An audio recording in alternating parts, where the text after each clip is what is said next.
જોડાણ વિસ્તારમાં વિકાસની જગ્યાએ વિનાશ જોવા મળે છે। મુખ્યમંત્રી ગ્રામ સડક યોજના હેઠળના કામમાં આહવા તાલુકામાં સૌથી મોટો ભ્રષ્ટાચાર બહાર આવ્યો।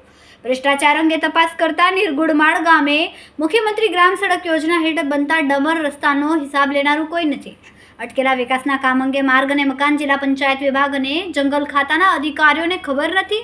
આવા તાલુકાના અંતરિયાળ વિસ્તારમાં આવેલ નિર્ગુડમાળ ગામે આઝાદીના આટલા વર્ષો બાદ મુખ્યમંત્રી ગ્રામ સડક યોજના અંતર્ગત કોન્ટ્રાક્ટર દ્વારા બનતો રોડનું કામ છેલ્લા 1 વર્ષમાં રસ્તામાં તિરાડ અને આજુબાજુના સાઈડથી રસ્તો તૂટતો નજરો પડે છે।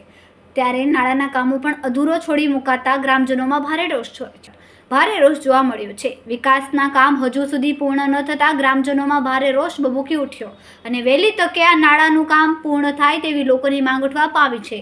અને જો કામ વહેલી તકે પૂર્ણ ન થાય તો ગ્રામજનોએ આવનારી લોકસભાની ચૂંટણીનું બહિષ્કાર કરવાની પણ તૈયારી કરી રહ્યા છે। અને એક સળગતા સવાલ આહવા તાલુકાના નિર્ગુડમાળ ગામના લોકોમાં ઉત્પન્ન થઈ રહ્યા છે।